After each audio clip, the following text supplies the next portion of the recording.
My name is Sabina, ছোট blogger. আমার আজ একটু ব্লগ খুলতে দেরি হয়ে গেল। আমি একটু একটা জায়গায় গেছিলাম, আমার কিন্তু কাকার বাড়ি। এই যে এখন আমাদের চিকেন রান্না হচ্ছে, চিলি চিকেন হবে। চিকেনটা ভাজছি আগে, এই যে এরকম বড় বড় পিস আছে আজকে। আর এই যে বেটারটা এই যে মা মশলা টশলা কেটে রেখেছে এখানে। আর এই যে আমার মা, হাই করো। হাই। আর এই যে আমি, আমার ঠাকুমা এখন কাপড় কাচতে, দেখাবো। এই যে আমার ঠাকুমা, এই যে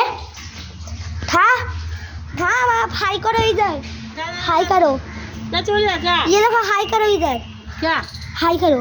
हाय हाय गाइस, हाय गाइस, আমি বলবো হাই গাইস। হ্যাঁ হয়তো हाँ, ये हमारा पूरा लीचू गाछ है, ये हमारा तुलसी गाछ है, ये हमारा पान गाछ किधर गया।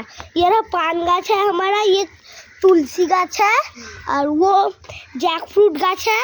कौन कौन देख पाओ जैक फ्रूट। ये लीची गाछ है, ये गंधराज लेबू गाछ है, और ये पता नहीं ये सुलेखान पैंट है, और ये भी पता नहीं। इधर बहुत सारा ये धुतरा फूल है, ये धुतला फूल था इधर, ये सब धुतला है। ये देखिए कितना बड़ा बड़ा फूल होता है हमारा। ये देखिए अभी बहुत सारा होगा, बहुत सारा। इधर ये नीलकंठ फूल है इधर, और इधर बहुत बड़ा बड़ा तुलसी गाछ है। ये